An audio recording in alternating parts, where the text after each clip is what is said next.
Welcome to Zwida Media. If you're new to this channel, please subscribe. Don't forget to like, comment, and share. Here's a new video for today. Enjoy.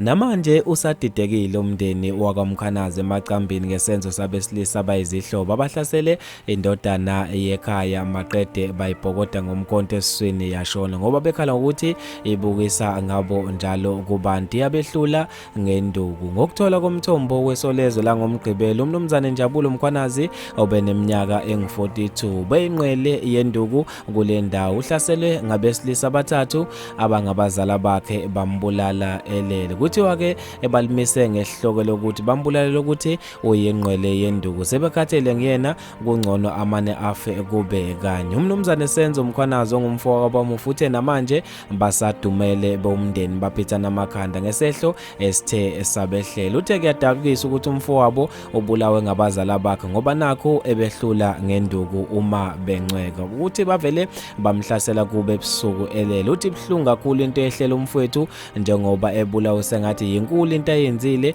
ekubeni engenzanga lutho. Bavele bamhlasela ngezintathakusa ngo3 ekseni bebathathu bambhokoda ngomkhonto esiswini maqede washona. Okubhlungu kakhulu bomndeni uthi bakhathazekile ngokuba basola baboshiwe baphinde badedele. Ukhulumela amaphoyisa akaZulu Natal uLieutenant Enqobele Gwala uthe kuvulwe icala lokubulala estation samaphoyisa eNyoni. Bafethu ke lezi indaba ezibhlungu endlela emangalisayo. Ngizofisa ukwazi ukubhala kwakho ngalolu daba. Mina njengentatheli ka YouTube sengiphuma kanje. Ungakhohlwa ke ukusilandela ekhasini lika Instagram @zwide_media.